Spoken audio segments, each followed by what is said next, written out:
From rising seas swallowing coastal getaways, to economic declines turning bustling hubs into ghost towns, a variety of existential threats are looming over communities across the country. Today, we are taking a speculative but eye-opening road trip. We've picked one town in every single state that is at risk of disappearing or becoming a ghost town by mid-century. We start in the Northeast, a region fighting a two-front war: the slow burn of deindustrialization inland and the rapid rise of the Atlantic Ocean on the coast. Pennsylvania, Centralia. Let's kick things off with the most infamous disappearing town in America, Centralia, Pennsylvania. You probably know the story. A coal mine fire has been burning underneath this town since 1962. Most of the town was condemned and demolished in the 80s and 90s, but a few stubborn residents held on. By 2050, they will likely be gone. The fire will still be burning, but Centralia will officially transition from a dying town to a full-blown archaeological site. It is the ghost town of the future, created by the mistakes of the past. New Jersey, Atlantic City. Heading east to the shore, we hit Atlantic City. Known for monopoly and casinos, a sea is rolling the dice against nature. The city is incredibly low-lying. Between economic downturns closing casinos and the Atlantic Ocean rising, 2050 looks dicey. Projections suggest that by mid-century, the bayside and parts of the beachfront could be chronically flooded. Imagine a version of Atlantic City that's half abandoned, half underwater. A neon-lit ghost town where the house always wins, but the ocean takes the pot. New York, Niagara Falls, the city. Up north, the natural wonder of Niagara Falls isn't going anywhere, but the New York City attached to it is struggling. The population has halved since 1960. Manufacturing left, and despite the millions of tourists, the city itself is full of missing teeth, vacant lots where homes used to be. By 2050, we might see a shrink-wrapped city, a tiny, busy tourist district right next to the water, surrounded by vast, rewilded urban prairies where neighborhoods used to stand. Connecticut, Hartford. It's rare to see a state capital on a list like this, but Hartford, Connecticut is facing a crisis of identity and solvency. It won't physically vanish, but economic stagnation and a shrinking tax base are hollowing it out. If the trend of suburban flight continues, by 2050, Hartford could be a shell of a city, teetering on bankruptcy, with downtown towers standing half empty. It's a cautionary tale that even established seats of power aren't immune to the slow fade. Rhode Island, Charlestown. In the smallest state, Charlestown is on the front lines of the climate battle. This coastal gem relies on barrier beaches that are rapidly eroding. By 2050, the beach town part of Charlestown might be history. Rising seas could force a retreat inland, leaving the current coastline as a ghost subdivision of dunes and submerged foundations. The town will survive, but its heart, the coast, might be reclaimed by the sea. Massachusetts, Provincetown. Speaking of precarious coasts, let's look at Provincetown. P-Town is a cultural icon sitting at the very tip of Cape Cod, but geologically, it's basically a sandbar. One bad hurricane, or just a few decades of erosion, could make the current layout untenable. By 2050, we might not see a total disappearance, but a partial one, where iconic streets are surrendered to the tides, and the community is forced to shrink dramatically to survive. Maine, Eastport. Way up, down east, we find Eastport, Maine. It's the easternmost city in the US, but it's running out of people. The canneries are gone, the population is aging, and the sea is rising. Eastport faces a double whammy: economic isolation and coastal flooding. By 2050, it could become a semi-ghost town, a beautiful, salty relic where a skeleton crew keeps the lights on, while nature slowly reclaims the waterfront. New Hampshire, Berlin. In the Granite State, Berlin was once a booming paper mill town. But when the mills close, the heartbeat of these towns stops. The population has dropped by half since its peak. Berlin is trying to pivot to tourism, but if it doesn't stick, 2050 could see a city that barely functions. Imagine huge, empty industrial skeletons looming over a town that has simply faded away. Vermont, Granby. Finally, for the Northeast, we have Granby, Vermont. This isn't a city, it's barely a hamlet.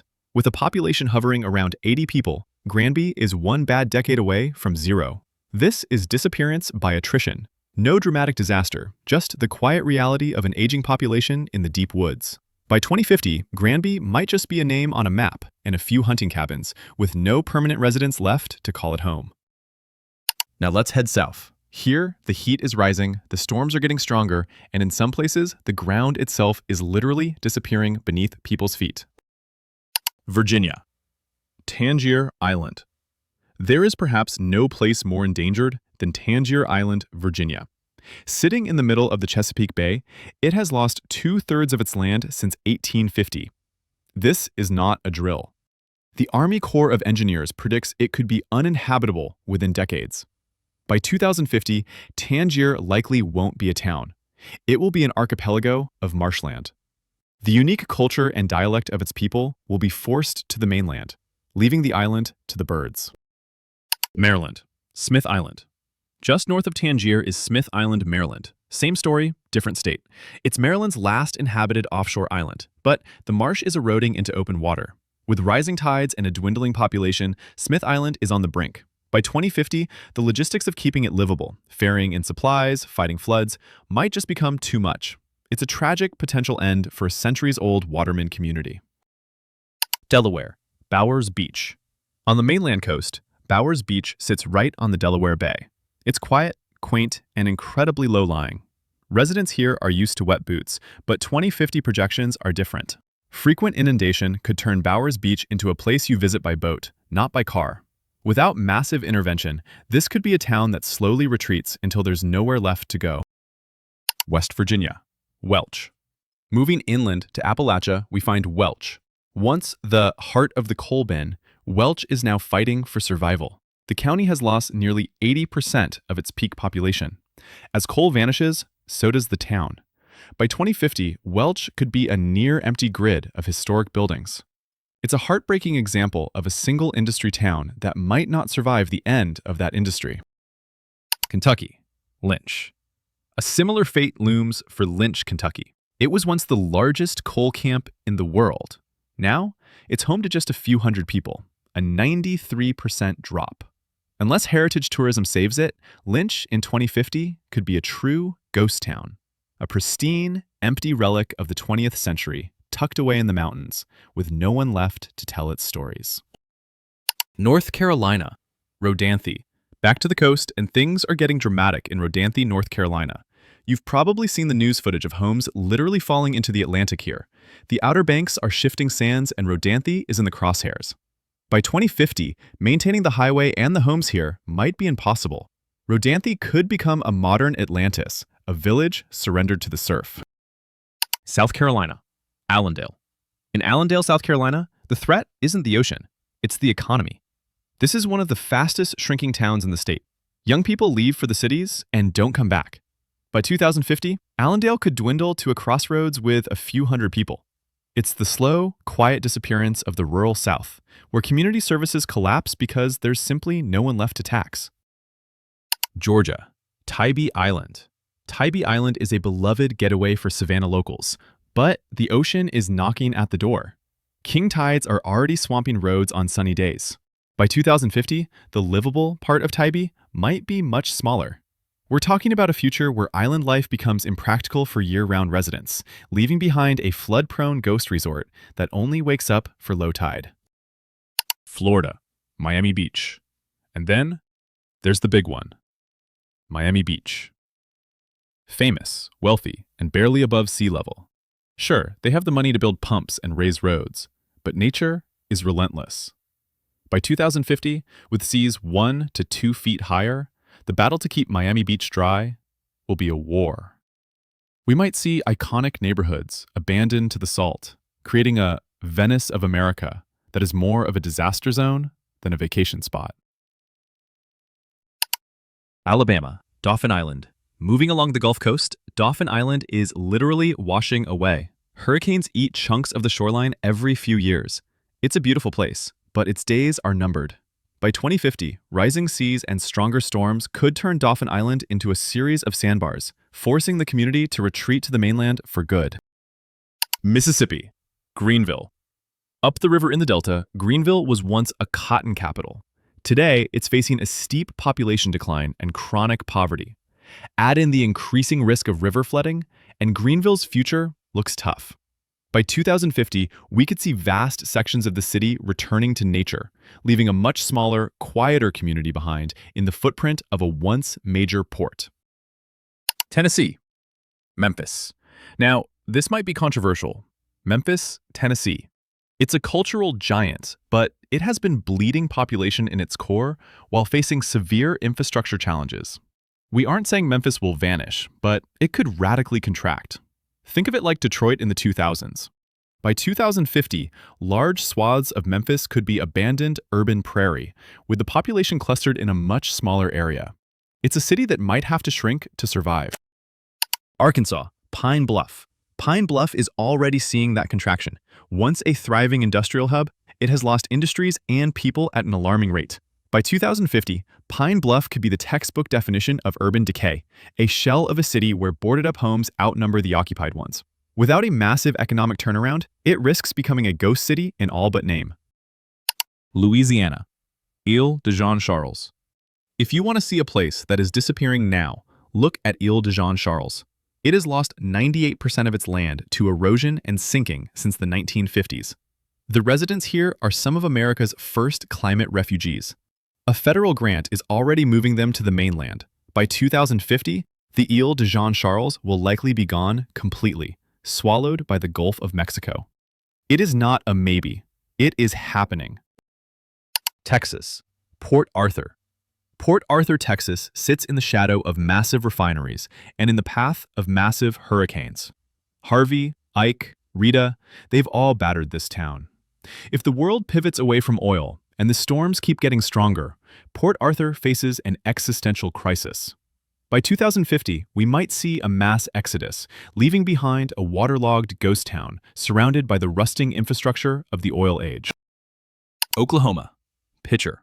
We end part one with a town that is arguably already dead. Pitcher, Oklahoma. A toxic legacy of lead and zinc mining made the ground unstable and the water poisonous. The government bought everyone out. A tornado in 2008 finished off what was left. By 2050, Pitcher will be a true ghost town, erased from the map, reclaimed by nature, and toxic waste. It is the ultimate example of how environmental disaster can wipe a community off the face of the earth. We start in the Midwest. Here, the threats aren't usually hurricanes. They are the slow-moving disasters of industry collapse and rural depopulation. Ohio. Youngstown. This city was a steel giant, but when the mills died, the people left. The population has crashed from 170,000 to under 60,000. Youngstown has famously embraced a shrinking city strategy, literally bulldozing abandoned blocks to turn them into green space.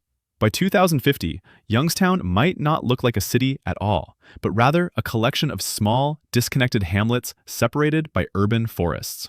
The name remains, but the city we knew is effectively gone. Indiana. Gary. Just across the border is Gary, Indiana. Once a steel powerhouse near Chicago, it has suffered one of the most dramatic collapses in American history. Gary has lost over 60% of its population. By 2050, large swaths of the city could be completely uninhabited urban prairies. We aren't talking about a few empty houses. We're talking about entire zip codes that might be returned to nature, leaving a ghost metropolis in the shadow of the steel mills. Michigan. Detroit. We can't talk about the Rust Belt without mentioning Detroit. Now, Detroit is too big to vanish entirely, and downtown is rebounding. But the sheer scale of abandonment in the outer neighborhoods is staggering. By 2050, Detroit could be a donut city, a dense, vibrant core surrounded by miles of rewilded land. It won't disappear, but the Detroit of the 1950s, dense, wall-to-wall housing, will be a memory. Illinois. Cairo. Down at the southern tip of Illinois is Cairo.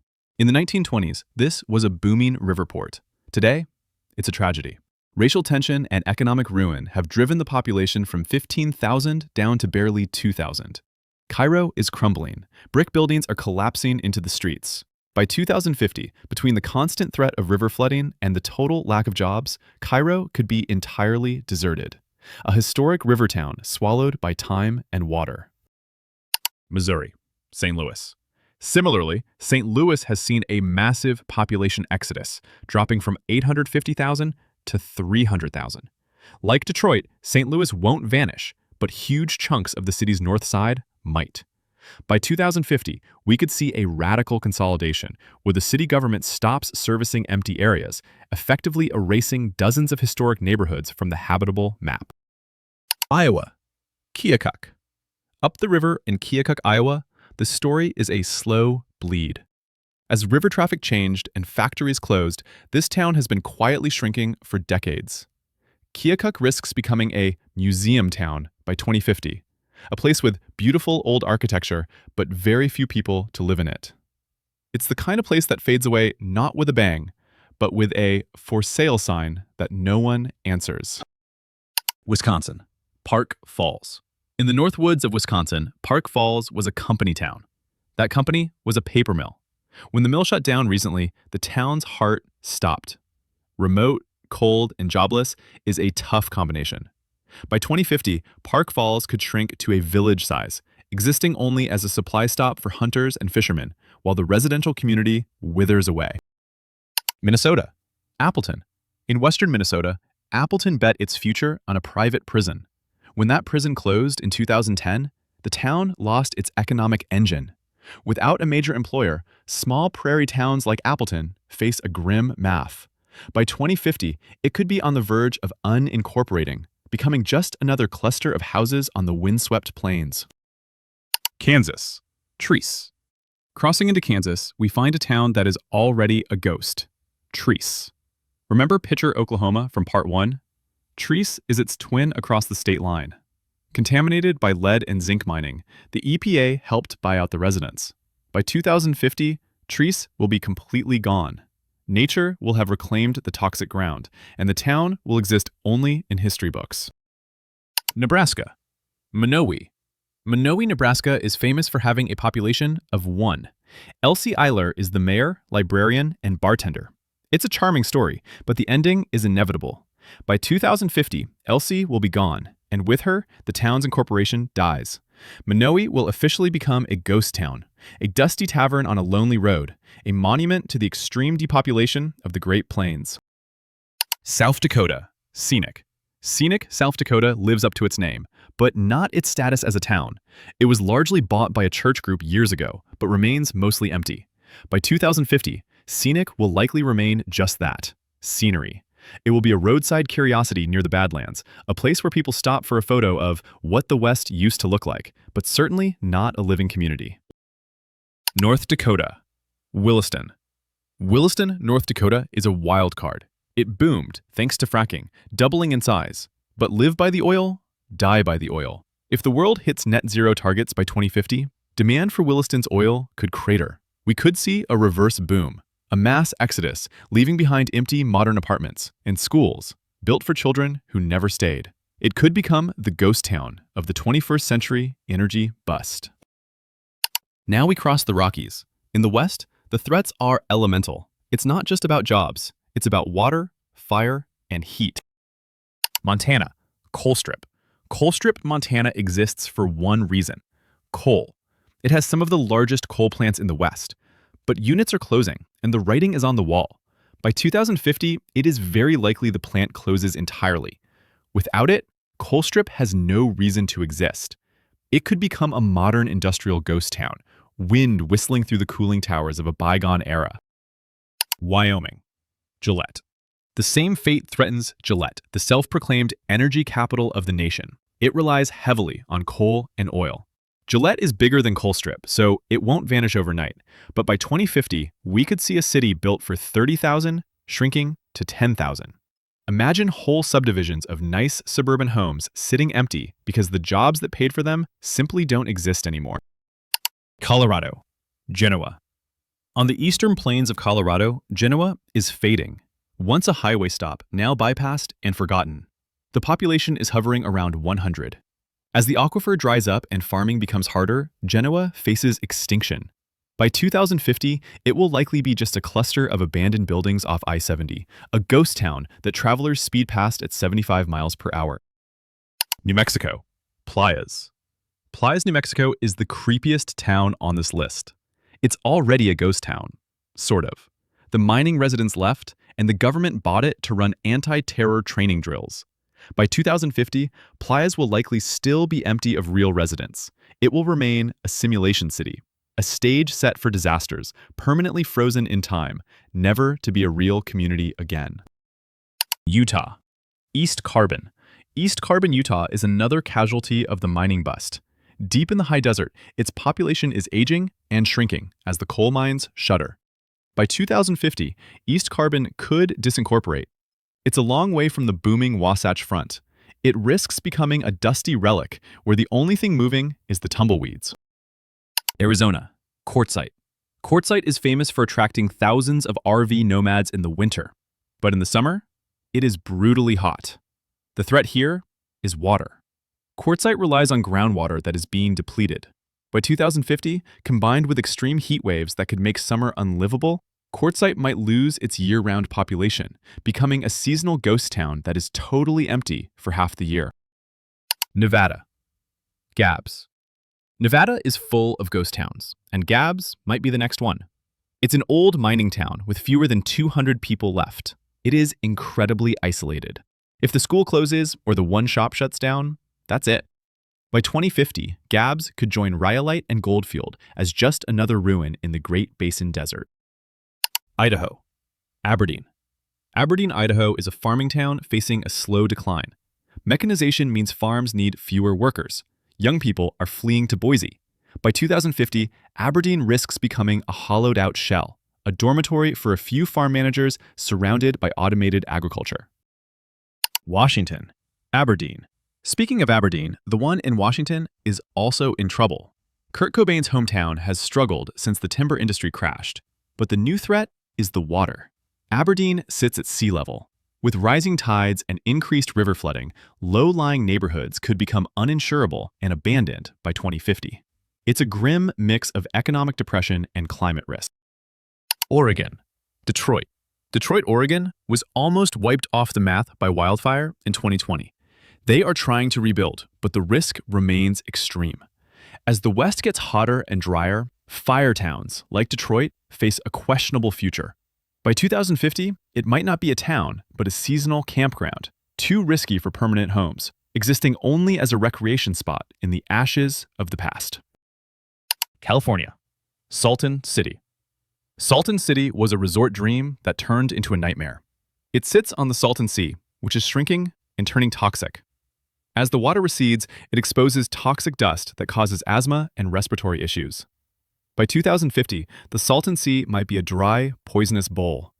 Salton City could be totally abandoned, leaving behind a grid of streets meant for a paradise that became a wasteland. Finally, we leave the mainland. Our last two stops are in the states that are often the first to feel the effects of a changing planet. Alaska. Kivalina. Kivalina is a village on the edge of the world, and the edge of existence. It sits on a barrier reef.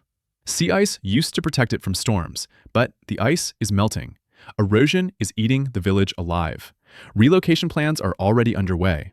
By 2050, the physical location of Kivalina will likely be underwater. The community hopes to move inland, but the village on the map today will be gone, a casualty of the warming Arctic. Hawaii. Waikiki. We end in paradise. Waikiki, the economic engine of Hawaii.